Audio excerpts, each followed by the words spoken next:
Hundreds gather in Boston protesting the recent grand jury decisions in the police deaths of unarmed black men. Now, this is part of a much larger Justice for All rally in the nation's capital with a powerful message: Black Lives Matter. Good evening, everyone. I'm Katie Brace. Thanks so much for joining us. Kate has the night off. Protests are taking place around the country tonight over the deaths of Michael Brown in Ferguson, Missouri, and Eric Garner in New York. Our own Jim Smith is live in Boston. And Jim, a few people were arrested, but overall a pretty peaceful protest.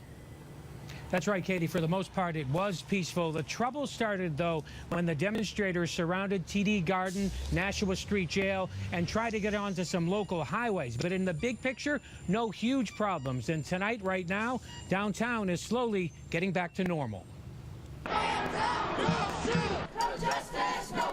Another day of protest on the streets of Boston. Hundreds of demonstrators demanding their voices be heard, letting their numbers spread their message.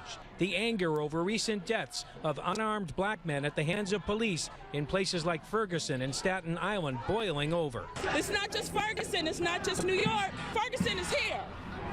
Ferguson is here, and people are tired of it. Shut it down! Some of the protesters tried to get onto highways and block them, but police would not budge. Still, traffic was snarled. They surrounded Nashua Street Jail and TD Garden. 23 people were arrested. The demonstration was spirited, but one veteran activist wondered what comes next. Protest is not enough. After we protest and we march, that's going to get a little old. Then we're going to have to focus on programs and agendas and policing policy. The protest began at the State House, a diverse group demanding change. At least one top police leader says the message is being heard. These folks' right to peaceful protest is at least making law enforcement agencies take a look at their policies, reviewing their policies, their academy curriculum, to see if they're doing the best they can do.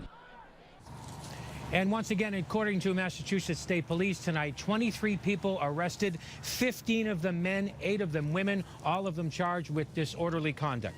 Live downtown tonight, Jim Smith, WBZ News, Katie Beck.